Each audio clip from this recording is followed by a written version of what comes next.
સુરત કે જ્યાં હીરા ઉદ્યોગમાં રત્ન કલાકારોના આત્મહત્યાના બનાવોને લઈને મુખ્યમંત્રીને રજૂઆત કરવામાં આવી છે। રત્ન કલાકારોને મદદ કરવા રત્નદીપ યોજના શરૂ કરવા માંગ કરાઈ। મુખ્યમંત્રી ભૂપેન્દ્ર પટેલ અને શ્રમ રોજગાર મંત્રી બળવંતસિંહ રાજપૂતને આવેદનપત્ર આપી રજૂઆત કરવામાં આવી કે હીરા ઉદ્યોગમાં છેલ્લા ઘણા સમયથી મંદીના કારણે રત્ન કલાકારો પરેશાન થઈ રહ્યા છે। દિવાળીના વેકેશન વહેલા પડ્યા અને વેકેશન નિર્ધારિત સમય કરતા મોડા ખુલ્યા છે। ઘણા નાના મોટા કારખાના બંધ થઈ ગયા, જેથી મોટી સંખ્યામાં રત્ન કલાકારો બેરોજગાર બન્યા અને છેલ્લા 10 મહિનામાં સુરતમાંથી અંદાજે 38 કારીગરોએ આત્મહત્યા કરી લીધી છે। જેથી આર્થિક પેકેજ જાહેર કરવા, રત્નદીપ યોજના શરૂ કરવા, વ્યવસાય વેરો નાબૂદ કરવા અને આત્મહત્યા કરતા રત્ન કલાકારોના પરિવારોને આર્થિક મદદ કરવાની માંગ કરવામાં આવી। જે પ્રમાણે ઇન્ટરનેશનલ માર્કેટની અંદર તૈયાર માલની ડિમાન્ડ હોવાના કારણે મંદીનો માહોલ ડાયમંડ ઇન્ડસ્ટ્રીમાં હતો।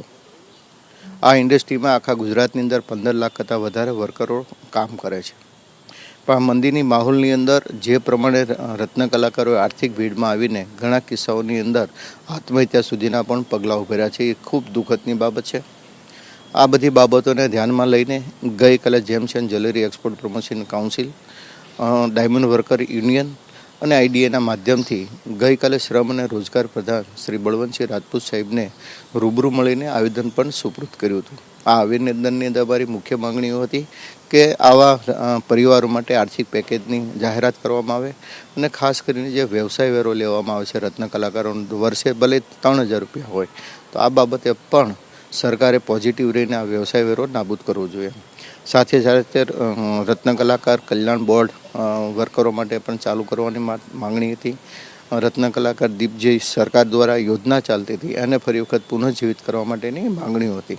ખૂબ પોઝિટિવ રીતે આ બાબતે મુખ્ય પ્રધાનશ્રી બળવંતસિંહ બાપુએ રિસ્પોન્સ આપ્યો હતો અને સાથે સાથે મુખ્ય પ્રધાનશ્રીની કચેરીની અંદર પણ આ માંગણીઓ સાથેનું આવેદનપત્ર સુપૃત કર્યું હતું। સાહેબ, હીરા ઉદ્યોગમાં આ જે સ્થિતિ છે પૂર્વવત ક્યાં સુધી થઈ જશે? મંદીનો માહોલ ક્યાં સુધી ટળે એવું લાગે છે? આ ફર્સ્ટ ક્વાર્ટરની અંદર દિવાળી પછી થોડું વાતાવરણ ઇન્ટરનેશનલ માર્કેટની અંદર સુધર્યું છે। અમેરિકાની અંદર પણ ડિમાન્ડો વધી છે, એના કારણે ધીરે ધીરે માર્કેટ પિકઅપ થતું હોય એવું દેખાઈ રહ્યું છે। સૌથી સારી બાબત એ હતી કે ડાયમંડ ટ્રેડિંગ કંપની કે જે રફ સેલિંગની અંદર 35% વધારે હિસ્સો ધરાવે છે, એમની પણ એમની રફ ડાયમંડની પ્રાઇસની અંદર ઘટાડો કરતાં હવે થોડું માર્કેટ સ્ટેબલ થશે એવું અત્યારે વાતાવરણ ઊભું થઈ રહ્યું છે।